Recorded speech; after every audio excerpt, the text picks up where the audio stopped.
So who exactly is a census taker? Who exactly? Well, a census taker is a person from the community who's hired by the Census Bureau to make sure that our community gets represented as accurately as possible.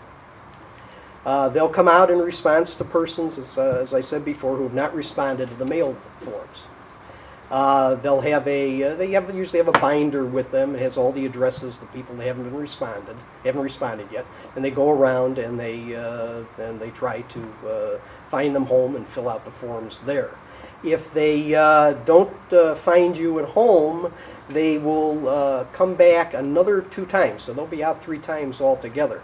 The times that you're not home, what they'll do, they'll leave a door hanger on your door. You'll have a phone number, and it'll be your responsibility to call and set up an appointment with them to have them come back. And you shouldn't be afraid, because only questions on the form will be asked by census takers. They will not ask you any other questions, any personal questions at all, other than what's on the form. When a census taker comes to my door, do I have to respond to them? The short answer to that is yes.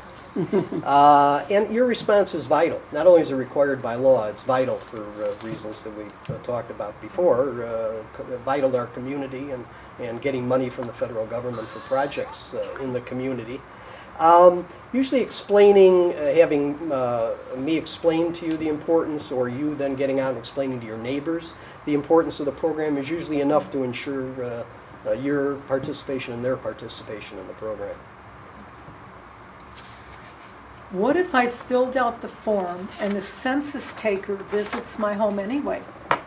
Well, you can, sometimes they will come out after you've filled out the form for a couple of reasons. One, the Bureau likes to do quality checks, quality control checks, so you may get somebody coming out and asking you, what did they ask you, and just I don't know exactly what they'd ask you as far as quality control, but they might come out and actually do the quality control process. So also some people who have returned the forms late, perhaps they're not logged in at the Bureau's headquarters yet. They've already sent somebody out because they feel you haven't responded. So, you may get a knock on the door because of that. Simply tell the person that, you did send it in. So. Why does the census taker visit my house more than once? Well, as I said, they can come to the house up to 3 times. Usually it's in response to the fact that you haven't sent in the original form. They sent out a replacement. They still haven't heard from you.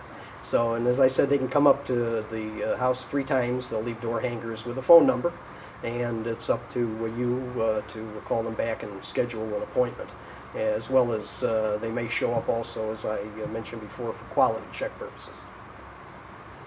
What if I don't have a permanent address? Well, that is a good question. Persons, according to the census rules, persons should be counted where they live and sleep most of the time. So this would apply to people living with relatives for various reasons, for example, college students that live on campus most of the time, or perhaps soldiers on military bases. So the rule would apply to them, and they would be these people would be counted where on campus. So if a student lives on campus and sleeps on campus most of the time, that's where they would be contacted for purposes of the census. What if someone doesn't have a home?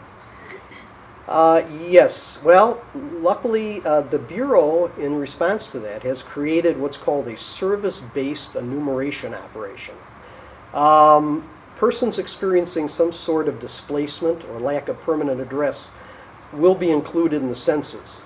The census personnel will go to homeless centers and get people counted that way. They'll also go to soup kitchens and get people counted that way as well. And these Be Counted forms that I talked about could be used for that purpose as well. What if I didn't get a form, or I lost or misplaced my form? Okay, well, that should be no problem. And I have quite a few phone numbers for yourself and the public as well. The Bureau has a telephone questionnaire assistance center. I'm going to give you a phone number. It's 1-866 872-6868. You can call between the hours of 8 a.m. and 9 p.m. local time, 7 days a week. It'll start on February 25th and run through July 30th of this year. Spanish-speaking operator is also available. Number is 1-866-928-2010. Also for the hearing impaired, there's a TDD number, 1-866-783-2010, and they're available during the same time periods as the other numbers I gave you. So there's plenty of options there. Larry, our group has one last question. Is my information confidential? This question is also three-part. Who sees this information? And will my neighbor be able to see this information?